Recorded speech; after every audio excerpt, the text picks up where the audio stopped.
Bilik ni sunyi sikit. Kalau apa-apa bunyi, sebelah orang lain boleh ke sini? Ada, semua lalu je. Encik Rahman. Orang sebelum ni lama ke duduk bilik ni? Tak lama. Kenapa pindah? Biasalah, tak serasi. Ada apa-apa masalah dengan bilik ni ke? Masalah tu bergantung orang. Maksud encik, kalau tak fikir lebih-lebih, tak ada apa-apa. Ni dari dulu ke?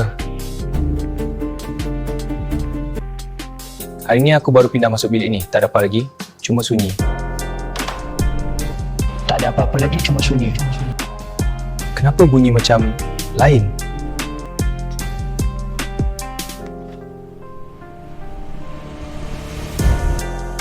Kalau kau dengar ni, maknanya kau dah masuk bilik tu. Aku tak pernah rakam ni.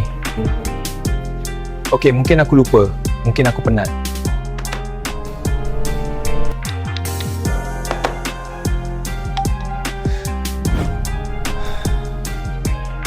Jangan buat macam kau tak tahu apa yang jadi kat bilik ni. Encik tahu tak pasal mesej suara ni? Mesej apa? Suara saya sendiri. Tapi bukan saya yang mam. Bilik ni memang macam tu. Macam mana?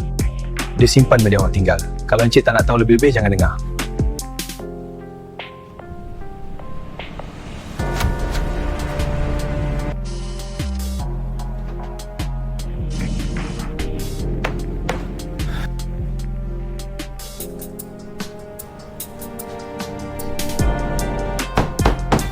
Siapa tu?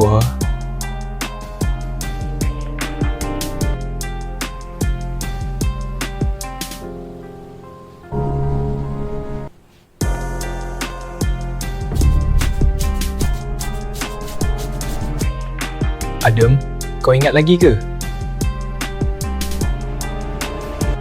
Aku tak kenal suara ni.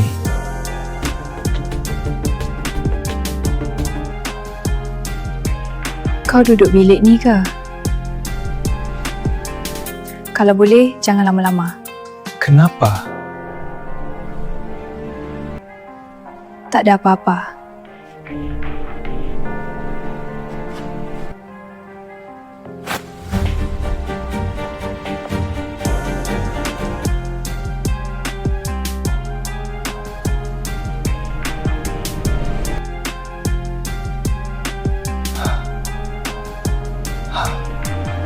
Aku tahu apa aku buat.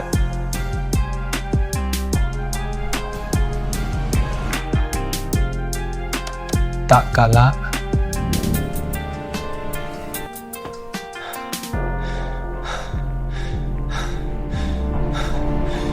Encik tipu saya. Bilik ni simpan cerita orang. Cerita siapa?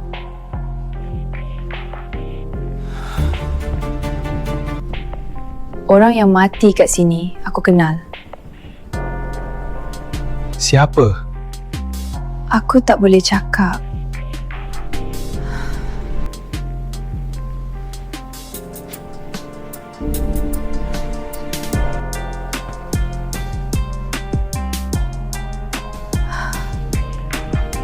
Aku dengar.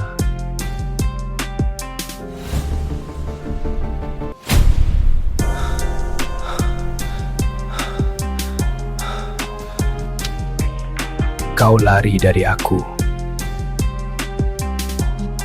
Aku tak ingat dah. Tapi badan kau ingat.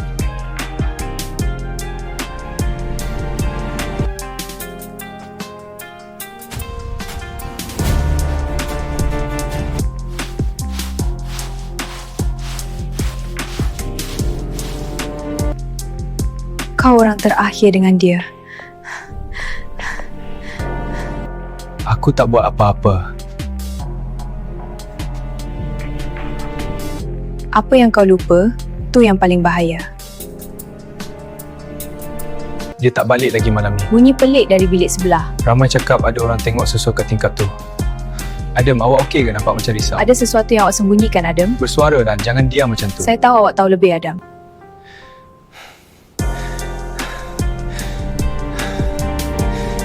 Sepatutnya kau tak balik. Balik dari mana? dari diri kau sendiri.